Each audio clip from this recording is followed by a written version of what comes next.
Este proceso infeccioso es causado por una bacteria que es el Mycobacterium tuberculosis, ¿perdón? Este Mycobacterium tuberculosis va a tener la capacidad de generar infecciones en múltiples órganos, en múltiples tejidos.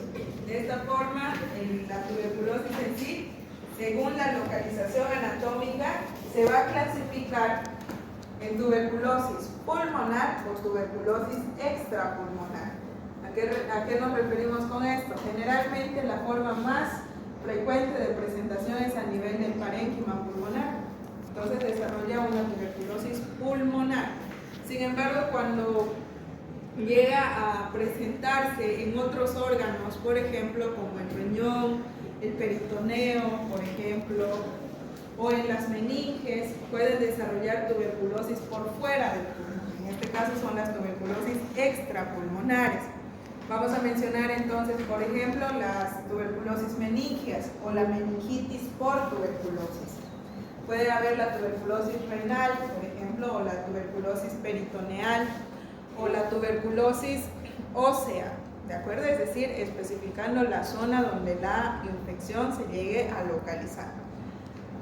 Según sus formas clínicas, pueden ser agudas, es decir, de establecimiento rápido, pueden ser subagudas, cuando ya desarrollan en periodos repetidos, o pueden ser crónicas, cuando esta se llega a prolongar y a desarrollar daños irreversibles. ¿Está bien?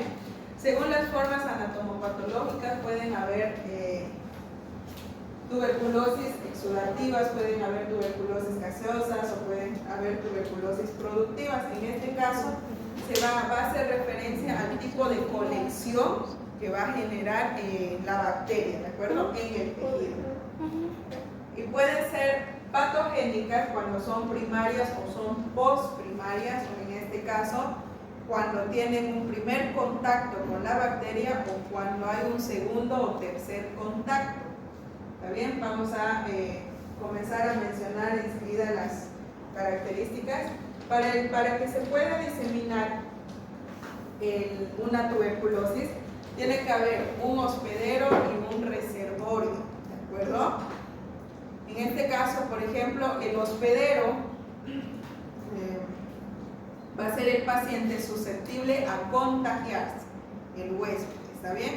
Sin embargo, el reservorio va a ser la persona que ya está contagiada y tiene concentraciones de bacilos, ¿está bien? Entonces, el contacto directo entre estas personas o la cercanía va a hacer que estos pequeños microorganismos puedan ingresar a través de las vías respiratorias del paciente que no está infectado.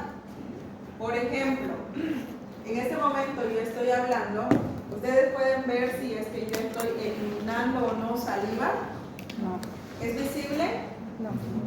Pero por teoría y por fisiología sabemos que yo sí estoy eliminando pequeñas micropartículas de saliva, ¿cierto? Entonces, en un paciente que tiene tuberculosis, por ejemplo, esas gotitas de saliva, que son denominadas gotas de fluje, contienen bacilos, ¿está bien? Una gotita de fluje puede contener de 1 a 3 bacilos, ¿está bien? Y el hecho de que yo me acerque a uno de ustedes, por ejemplo, y comience a hablar, va a hacer que esos bacilos puedan llegar hacia sus vías respiratorias. Entonces, la inhalación constante de estos bacilos puede generar que haya un foco infeccioso. Pero aclaro, para que haya una zona de inoculación, tiene que haber entre 50 a 200 bacilos como mínimo. ¿Está bien? Si es menor a eso, no llega generalmente a desarrollar un cuadro infeccioso. ¿Está bien? Para eso, para que haya una localización de 200, por ejemplo, bacilos en mi paciente, ¿qué es lo que va a pasar? El paciente tiene que estar en contacto directo con ese, o en contacto prolongado con ese paciente que está contagiado, con ese paciente que tiene bacilos. ¿Está bien?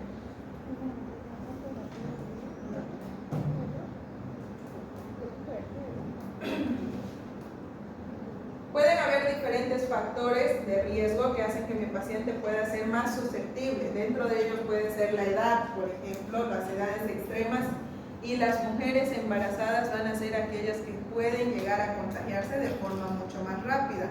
Las edades extremas, menores de 5 años y mayores de 60 años, ¿de acuerdo? Esto debido a que el sistema inmune no llega a tener niveles óptimos en los pacientes.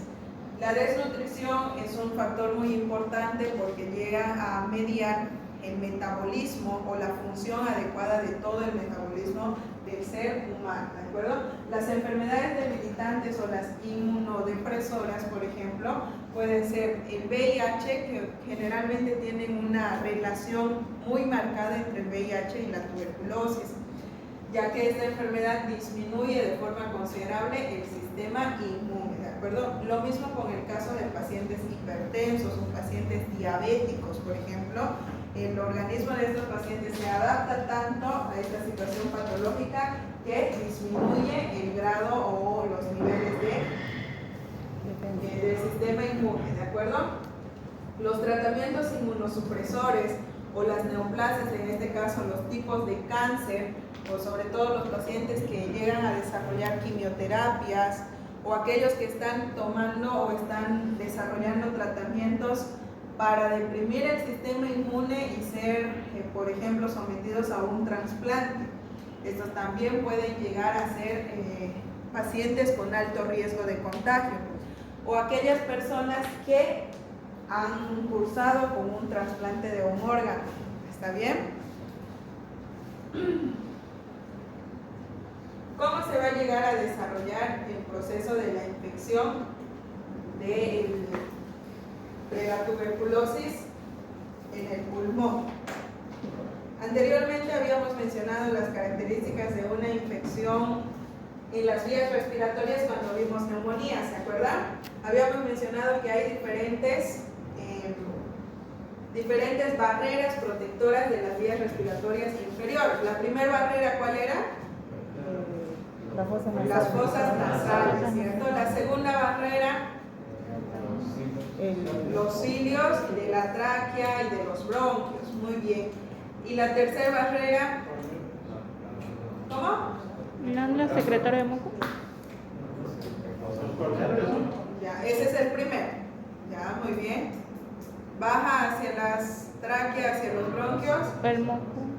Ya, esa es la segunda. Y el tercero, La glándula mucosa. las glándulas productoras de moco. Muy bien. Yo lo vi. No lo escuché. Por eso es que yo decía que un poquito más fuerte, por favor. Ya, muy bien. ¿Qué es lo que va a pasar si esas bacterias llegan hacia las vías aéreas libres? En este caso, ¿ven que este es un alveolo? Además. Este alveolo, que nuevamente, como en el caso de la neumonía o de la bronquitis, cuando llegamos a ver, va a tener un revestimiento de múltiples células, dijimos, especializadas, ¿cierto? En todas sus paredes, que van a proteger los espacios libres donde se lleva a cabo el intercambio gaseoso. ¿Qué va a pasar si a este nivel ingresan los pequeños bacilos de tuberculosis? Si es un paciente que no ha tenido inmunización, es decir, aquellos pacientes que no han recibido la famosa vacuna del BCG, han visto que la mayoría tiene una cicatriz en el brazo derecho o izquierdo. Pueden tener una pequeña cicatriz, ¿cierto? Esa cicatriz es de la primera vacuna que se le administra a los bebés, la famosa vacuna de la BCG. ¿Qué significa, doctora? ¿Hay un tomatodo por ahí? Doctora, ¿y el que no tiene la marca en el brazo ni nada, o sea, no recibió la vacuna? Pregúntenle a sus padres. ¿Por qué? Varicela, sarampión y... Porque ya que les oiga bien, no necesariamente en todos los pacientes va a dejar ese vestigio, porque va a depender de la capacidad de reabsorción de la piel del bebé. ¿Está bien? Comúnmente cuando les ponen la BCG, si es que han visto ustedes a los niños, se le forma como una pequeña pápula, ¿cierto? Como un pequeño granito. Primero se comienza a poner rojito y luego se endura y después desaparece con los días, ¿cierto? Cuando desaparece con los días puede formar una pequeña costra y esa costra ténganlo por seguro que sí va a cicatrizar con una lesión en la piel. Pero sin embargo, si tiene una buena reabsorción, no forma ni la costra y comienza simplemente a aplanarse. También va a depender de la piel del bebé, porque recuerden que todos los órganos, todos los tejidos en el bebé todavía no están completamente desarrollados o maduros. Si en este momento ustedes se ponen, por ejemplo, una intradérmica, ¿qué va a pasar? Va a estar un solo momento abultado y después se reabsorbe, ¿cierto? Porque ya va a tener esa capacidad de reabsorción. ¿Está bien? Ténganlo por seguro que si a un niño le pone agüita destilada con lidocaína intradérmica a un bebito, también puede llegar a desarrollar esa lesión. ¿Por qué? Porque no tiene esa capacidad de reabsorción. ¿Está bien? Muy bien, chicos. Si este paciente, por ejemplo, no está inmunizado, no recibió la vacuna, puede desarrollar diferentes respuestas. Es decir, si mi paciente no está inmunizado, entonces ningún tipo de célula va a reconocer esas bacterias, ¿cierto? Únicamente los van a reconocer como agresores. ¿Saben en qué consisten las vacunas? Sí. ¿O no? Las vacunas Es tener la enfermedad pero inactiva y como que reconozcan que ya estuvieron expuestas. exactamente, es la exposición o la inoculación de las bacterias o de los virus atenuados, es decir, sin capacidad de producir daño, ¿cierto? Entonces, ¿qué va a pasar? El sistema inmune o las defensas del organismo van a reconocer esas bacterias y las van a poder matar para saber que en una segunda exposición van a poder actuar, ¿de acuerdo? Entonces, ¿qué pasa si un paciente no ha sido inmunizado? No va a tener células sensibilizadas, es decir, no va a tener células especializadas que reconozcan que es un Mycobacterium tuberculosis.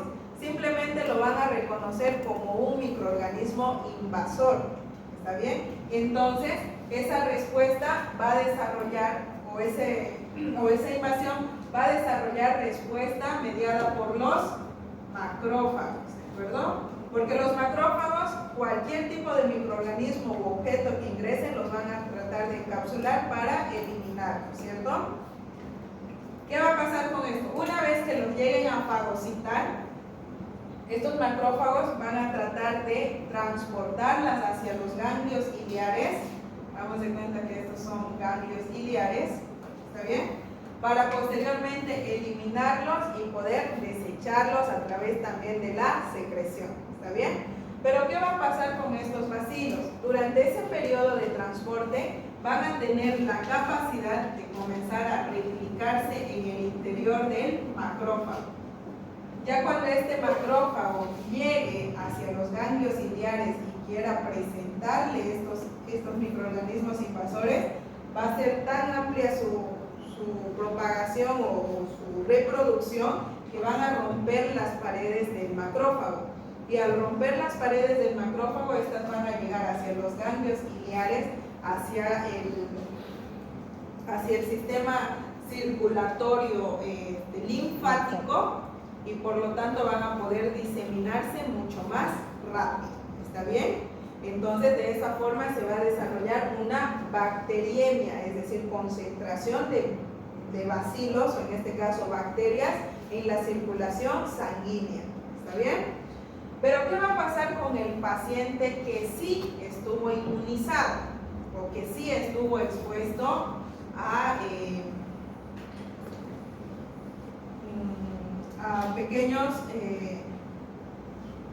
a la inoculación de bacterias que no llegaron a generar un tipo de lesión en específico? En este caso, por ejemplo, ¿qué es lo que va a suceder? Una vez que ingrese el bacilo a este nivel, este es un paciente que sí recibió inmunización y este es un paciente sin inmunización, ¿de acuerdo? ¿Qué va a pasar? Si este paciente sí recibió inmunización, sí fue vacunado, ¿van a responder los macrófagos? No. No. Primeramente van a responder las células sensibilizadas, es decir, aquellos que han sido preparados para reconocer a ese Mycobacterium tuberculosis.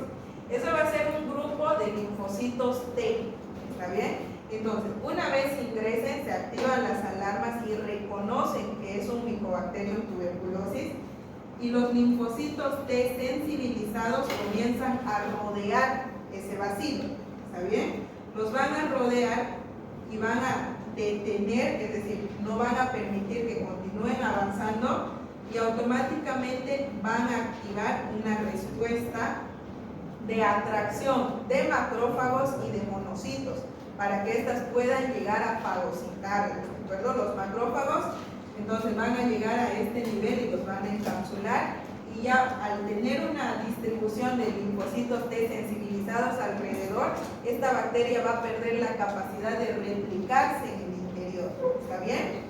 Entonces, en este caso, si ya no hay cantidades adecuadas de macrófagos, por ejemplo, para fagocitar todos esos bacilos, estas células T especializadas van a atraer monocitos.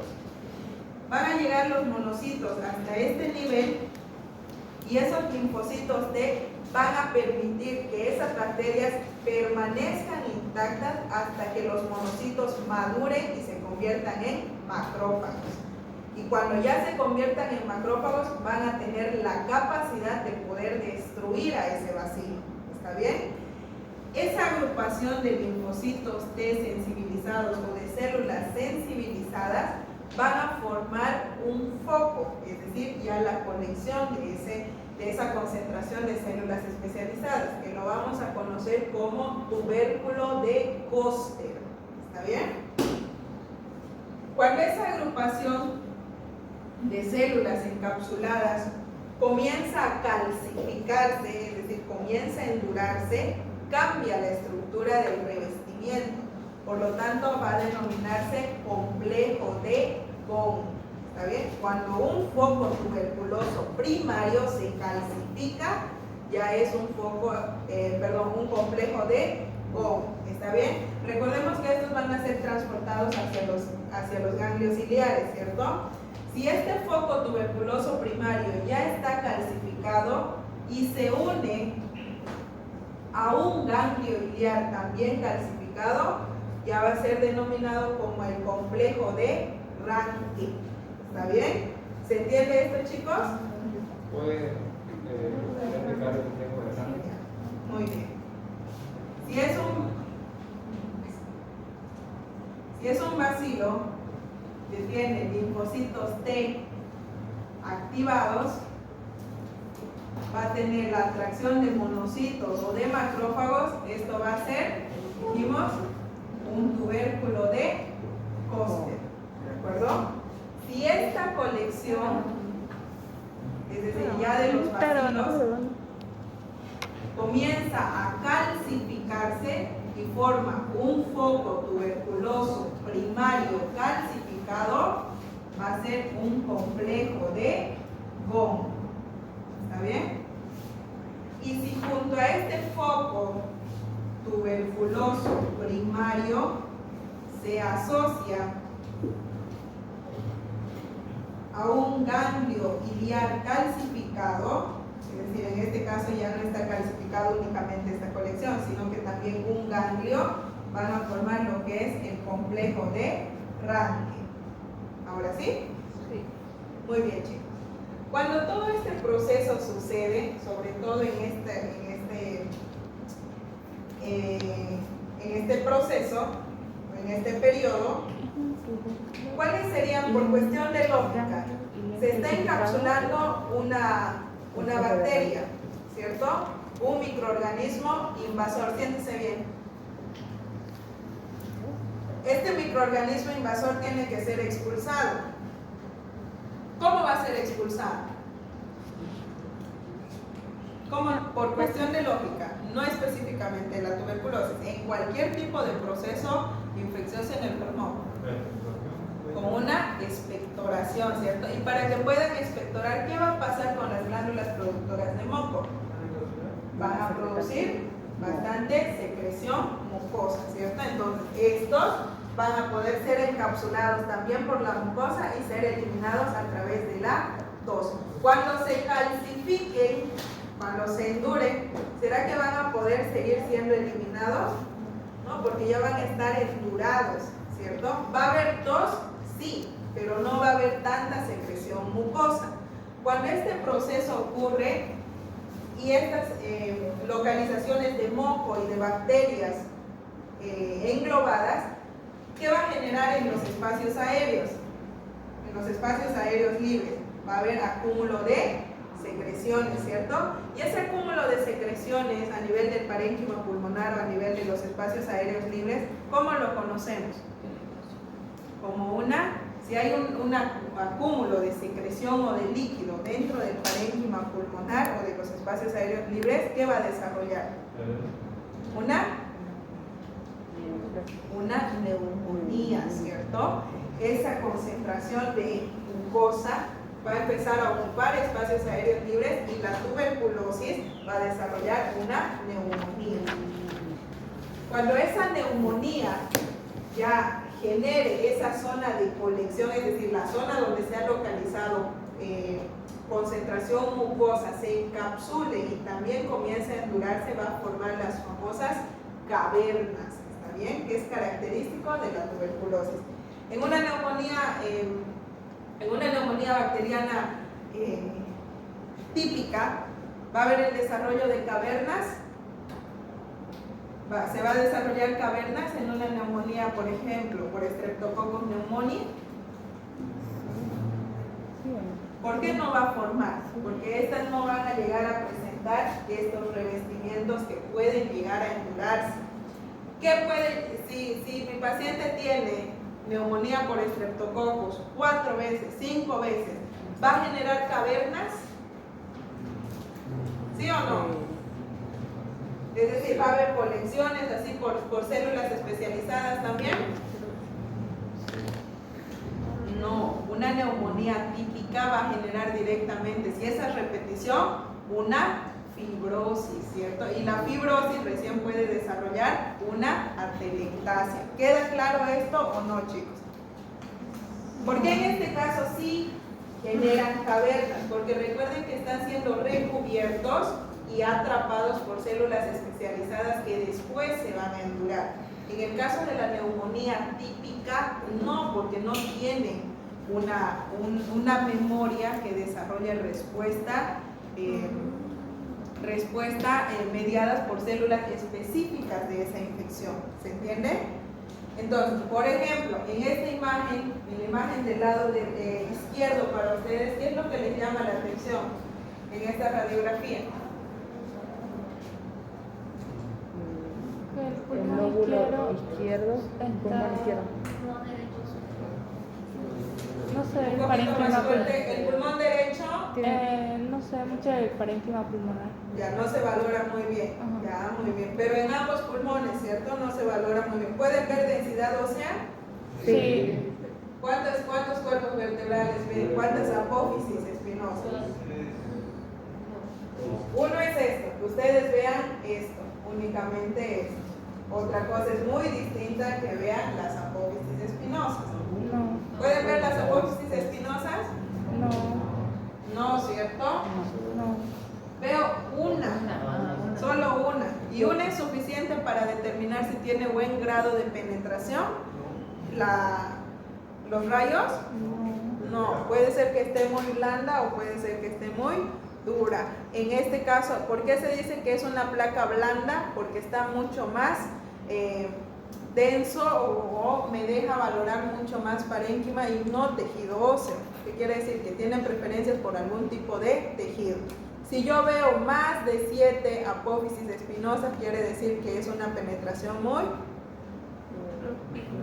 que me va a dejar evaluar únicamente tejido óseo.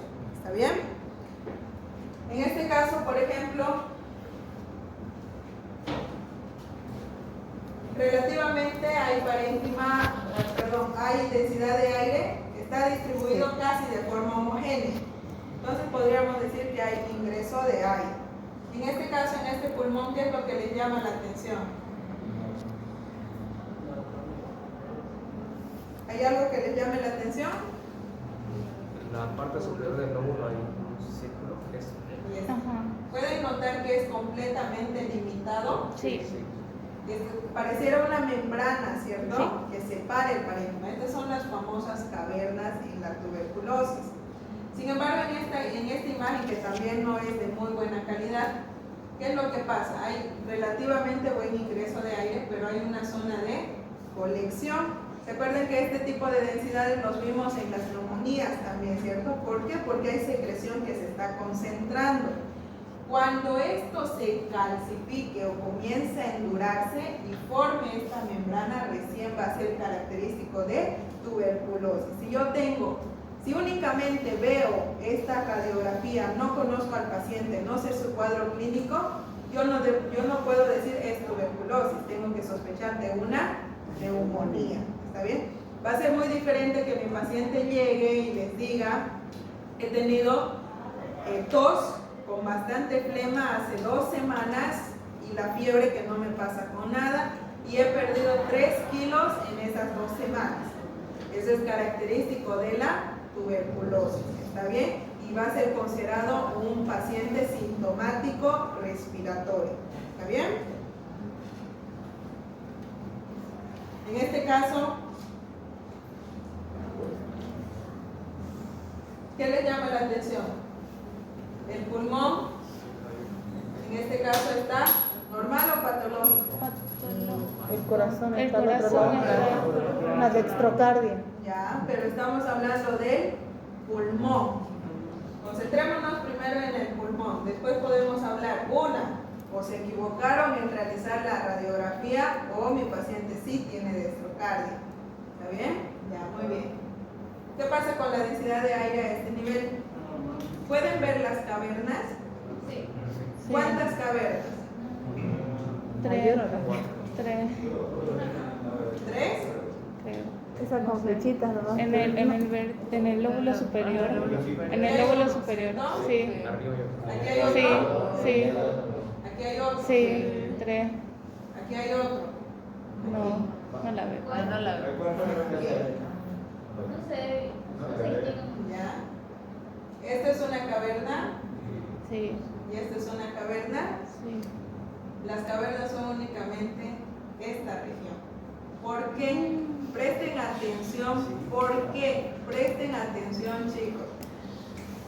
Yo les he mencionado que cuando estamos estudiando un órgano, veamos de forma general, no a lo que sospechan. No busquen la caverna porque estamos estudiando tuberculosis, porque yo les puedo poner una de, no sé, una de atelectasia, por ejemplo, y ustedes van a tratar de buscar la caverna, ¿está bien? En este caso, ¿por qué esto no es una caverna o esto no es una caverna? Vean el trayecto de las costillas, recuerden, vienen de atrás hacia adelante y viceversa, de adelante hacia atrás, por lo tanto no van a ser completamente lineales. En este caso veo la silueta de una costilla, 2 costillas, 3 costillas, ¿cierto? Que van, todo esto sigue siendo la silueta de una costilla. Y aquí voy a verlos entre los otros planos, ¿de acuerdo? Entonces, esto prácticamente no es una caverna porque es únicamente la delimitación de la costilla que está generando que haya cambio de densidad, ¿está bien? Sin embargo, esta colección sigue el trayecto de alguna costilla. Aquí yo veo una costilla que viene así y las otras 2 costillas que vienen así, ¿cierto? Entonces, esto sí es una caverna, ¿de acuerdo? En este caso, si ustedes ven, aquí está la silueta de la costilla. ¿Se entiende? Muy bien. Y en este caso, si yo les muestro esta imagen, ¿qué pasa con las densidades? Cambio.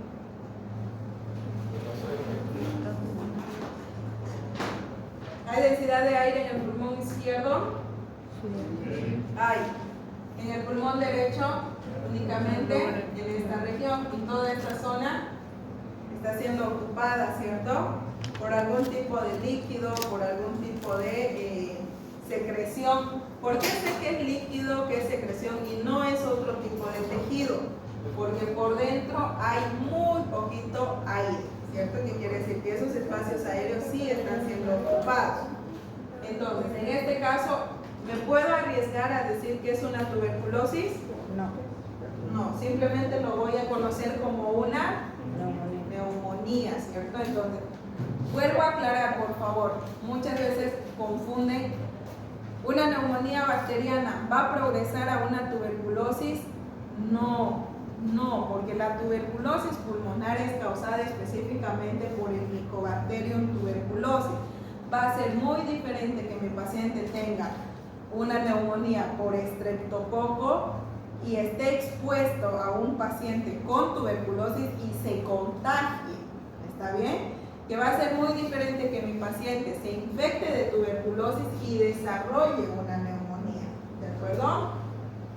Entonces, si yo tengo esa placa, por ejemplo, que me simula solamente una neumonía, voy a tener que descartar o voy a tener que confirmar la tuberculosis, ¿de acuerdo? Para ello voy a solicitar diferentes estudios. Una de ellas que comúnmente casi ya no se la utiliza va a ser la famosa prueba de la PPD o la prueba de Mantoux, ¿de acuerdo? En este caso se va a deber a la inoculación de estas mismas bacterias, casi similar a una vacuna del BCG, ¿está bien? Y se va a medir la zona eritematosa o el halo eritematoso o el crecimiento de la pápula. Y la lectura se da entre las primeras 24 o 48 horas posterior a la inoculación, es decir, para medir qué tanto ha llegado a engrosarse esa pared o qué tanto ha llegado a ponerse rojo, ¿está bien? Y dependiendo al tamaño del halo, es que puede considerarse positivo o negativo, ¿está bien? Si por ejemplo, esa pequeña pápula únicamente mide 5 milímetros o menor a 5 milímetros, en la mayoría de los casos es un resultado negativo, ¿de acuerdo? Porque puede ser únicamente la lesión de la piel que está generando ese tipo de alteración.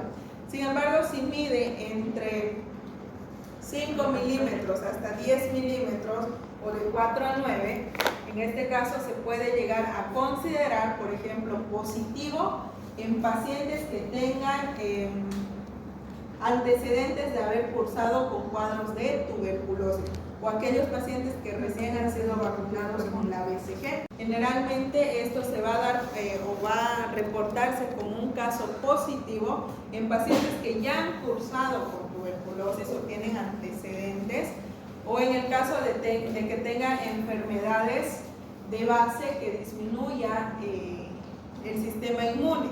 En este caso, por ejemplo, enfermedades con diabetes, sobre todo enfermedades con VIH o enfermedades de presión arterial, ¿de acuerdo?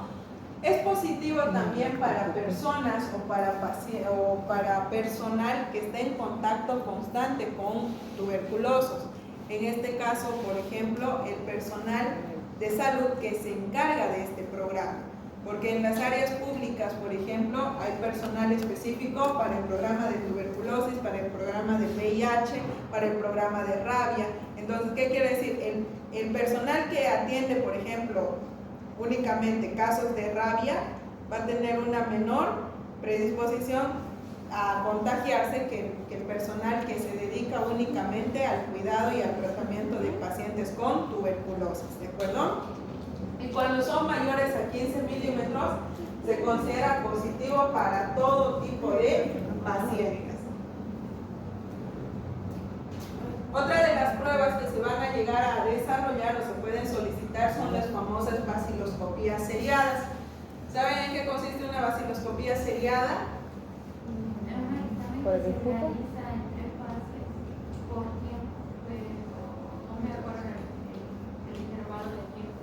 Ya, muy bien. Por el escudo, ¿verdad? Como su compañera mencionó, es una prueba que se realiza en 3 periodos, es decir, se van a analizar 3 muestras para poder identificar los bacilos. En este caso, si estamos hablando de una tuberculosis pulmonar, se van a analizar las secreciones bronquiales en 3 oportunidades. Pero ese paciente no tiene que dejar 3 muestras en un solo día. Va a dejar hoy una muestra, mañana otra muestra y pasado otra muestra. ¿De acuerdo? Entonces, de esas 3 muestras, tiene que haber un reporte, ya sea cualitativo o un reporte cuantitativo. ¿A qué nos referimos a esto? Si, por ejemplo, vamos a ver el reporte del día 1, del día 2 y del día 3. Si en este caso, por ejemplo, en el del día 1 no se llegó a aislar ningún tipo de germen, ningún tipo de bacilo, no se encontraron nada, va a ser completamente negativo. Si en la segunda muestra del segundo día sí se encontraron bacilos, va a ser reporte positivo. Si en el del día 3 se encontraron bacilos, va a seguir siendo un reporte positivo. Si 2 de estas muestras son positivas, el resultado cualitativo va a ser directamente positivo para BK. ¿De acuerdo? Pero si en este caso mi paciente presenta 2 muestras negativas y 1 positivo, el resultado va a ser negativo. ¿Está bien? Pero si es que yo quiero saber de forma mucho más específica, es decir, cuántos bacilos llegaron a encontrar en mi muestra, por ejemplo, se pueden optar por reportes que también van a ser cualitativos, pero tenemos referencias. ¿Está bien? Puede ser, por ejemplo, baciloscopía positiva o BK positivo, 1 cruz, 2 cruces o 3 cruces. ¿En qué consisten estos reportes? ¿Se acuerdan cómo se analizan las muestras de una placa? O simplemente se ve un barrido. ¿Se acuerdan que las placas histológicas, también las patológicas, que muestran un portaobjetos, por ejemplo, al analizar y cada vez hacerle más acercamiento, se van a poder dividir en diferentes campos, ¿cierto? Entonces, esto, por ejemplo, va a ser un campo. ¿Está bien? Entonces, el análisis se va a hacer en base a un campo o a 100 campos. ¿Está bien? Entonces, por ejemplo, si yo encuentro un bacilo en 100 campos, va a ser prácticamente negativo, ¿de acuerdo? Y si no encuentro nada de bacilos, va a ser completamente negativo. Va a ser muy diferente que yo encuentre un bacilo en diferentes campos. Es decir, 1 por campo, como mínimo. Si encuentro un bacilo por campo en 100 campos, ¿cuántos bacilos puedo encontrar? 100, ¿cierto? Entonces lo más probable es que mi paciente sí tiene bacilos, pero es una concentración relativamente mínima, ¿de acuerdo? En este caso va a ser una baciloscopía positiva con una cruz. ¿Qué quiere decir? Mi paciente sí tiene bacilos, pero no en muy alta concentración. Va a ser muy diferente que yo encuentre de 1 a 10 bacilos en un solo campo. Es decir, en este encuentro 5, en este encuentro 4, en este encuentro 10, por ejemplo. ¿Qué quiere decir? Si lo mínimo que encontré en un campo era 4 y lo máximo que encontré van a ser 10, mi reporte va a ser, o mi deducción va a ser entre 4 a 10 bacilos por campo. ¿Qué quiere decir? Que en 100 campos puede haber desde 40 ¿hasta cuántos bacilos? Hasta 100, ¿cierto? Ahora, sin embargo, ¿qué es lo que va a suceder cuando yo encuentre más de 10 bacilos por cada campo? Hagamos de cuenta que en este campo encuentro 15 bacilos y en el otro voy a encontrar 17 bacilos, ¿de acuerdo? Y en el que más encuentro son 25. Lo mínimo es 15 y lo máximo 25. Entonces, 15 por 100, ¿cuánto? 1500. 1500 o 150. 150. 15 por 100.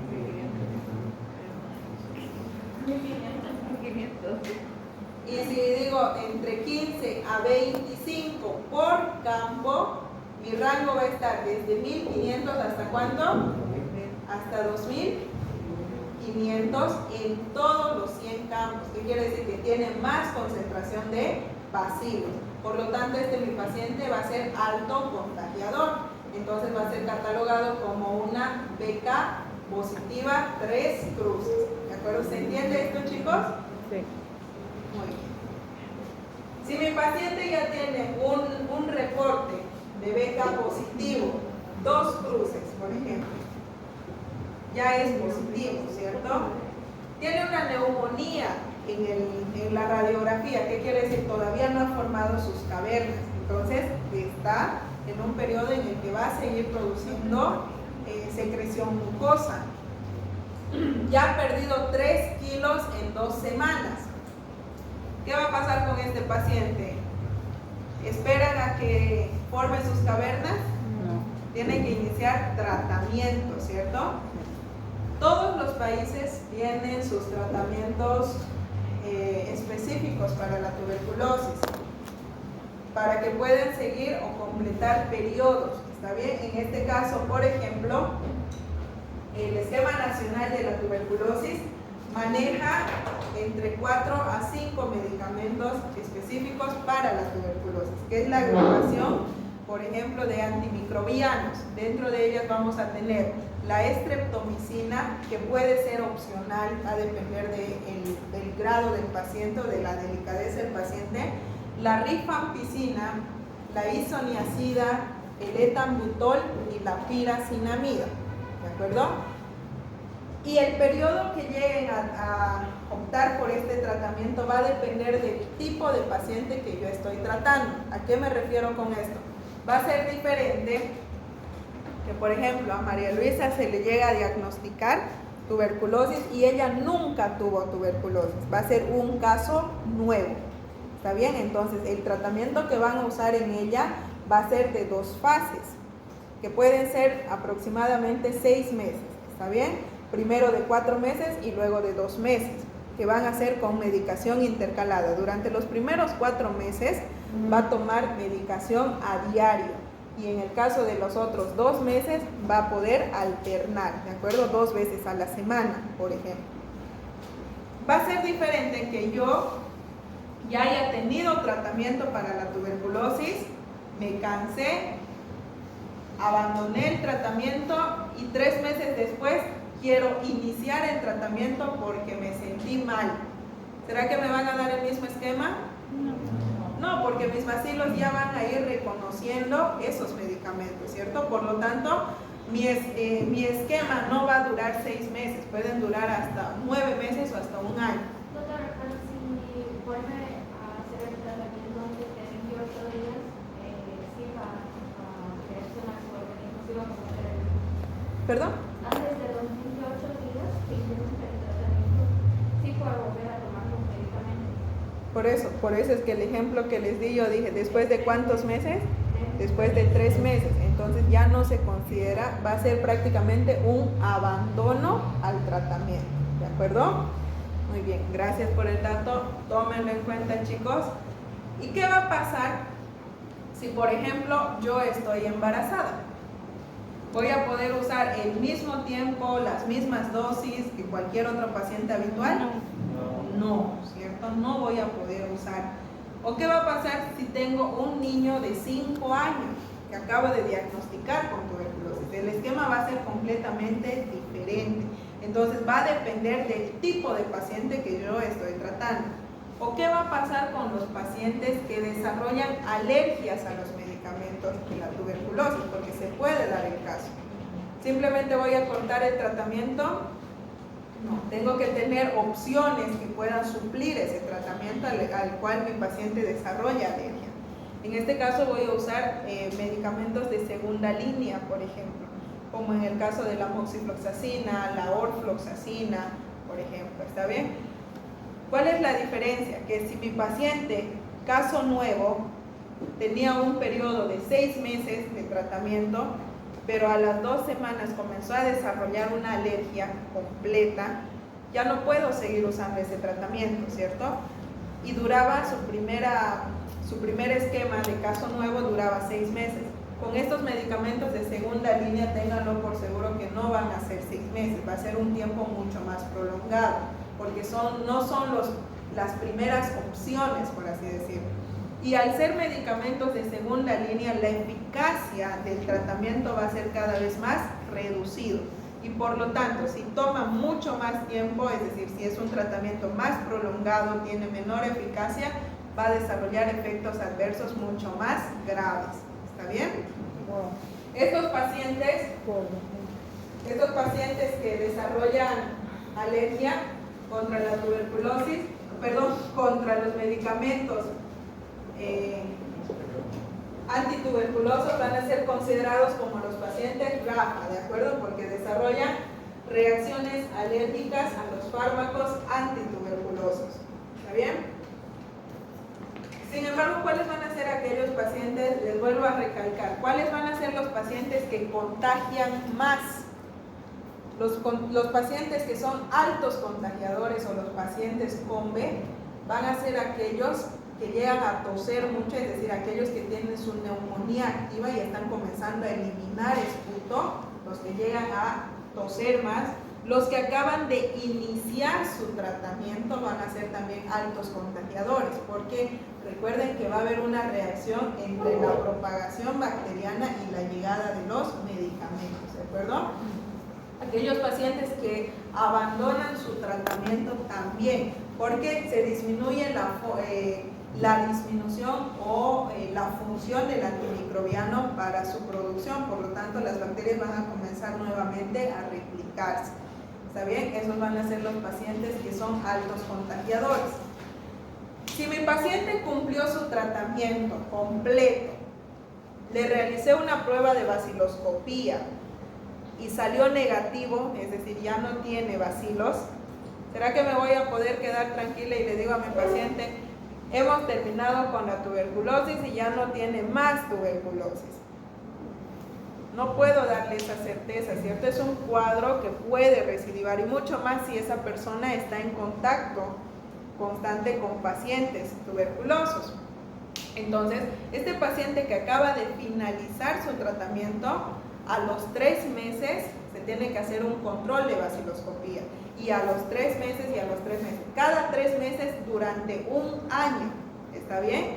Si durante todo ese año todas las baciloscopías salieron negativas, entonces mi paciente se tiene que hacer ya un control de forma anual, ya no cada 3 meses. ¿Está bien? De forma anual.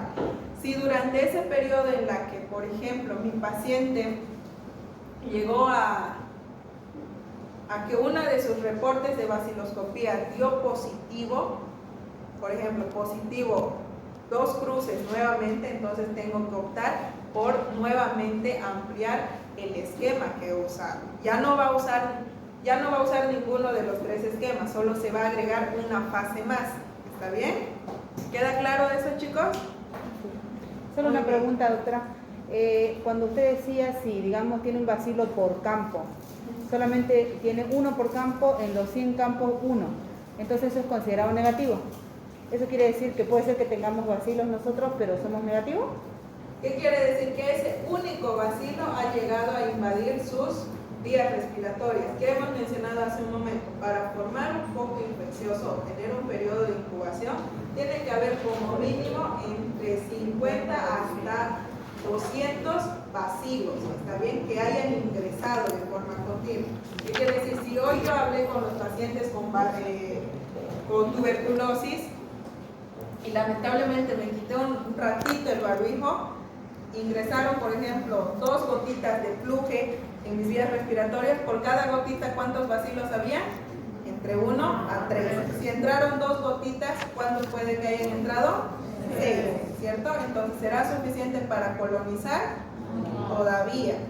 Si al día siguiente yo voy y nuevamente entro en contacto, pero esta vez todo el día ya me quedé sin barbijo, ya no voy a tener 2 gotitas, van a ser múltiples, ¿cierto? Entonces ya va a haber una zona de colección, ¿de acuerdo?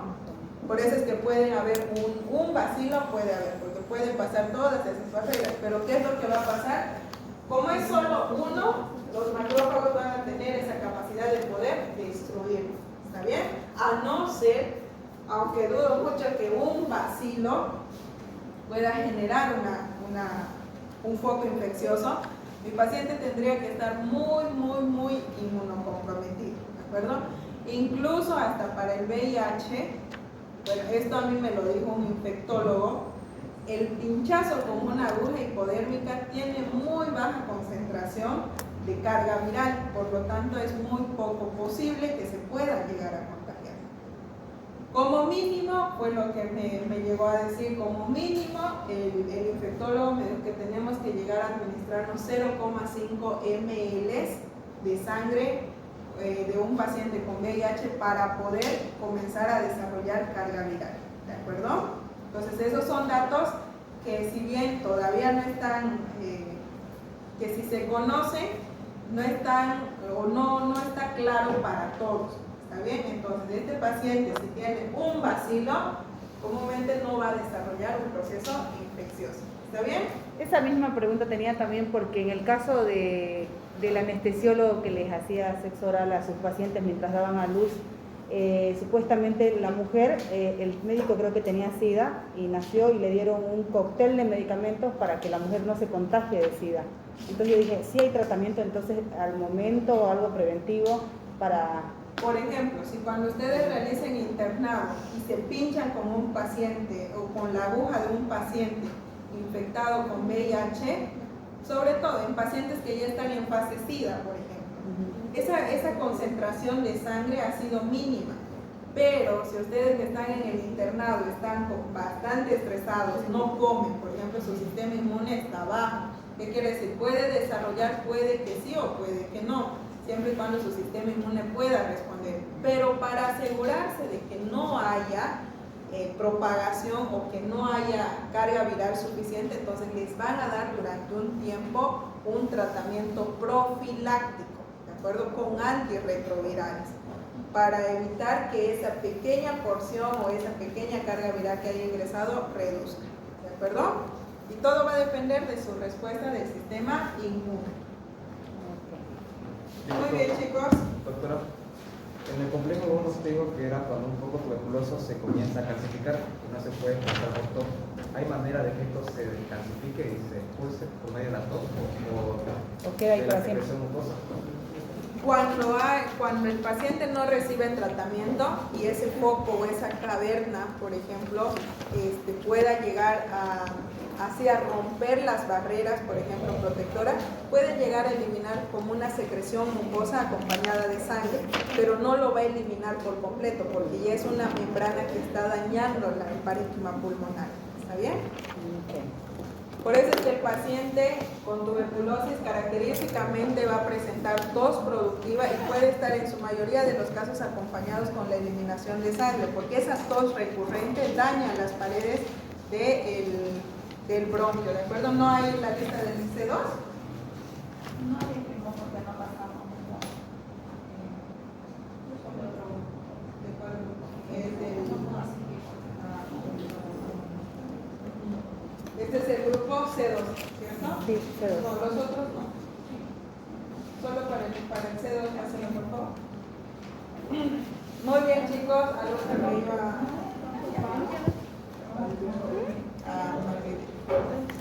Todo bueno.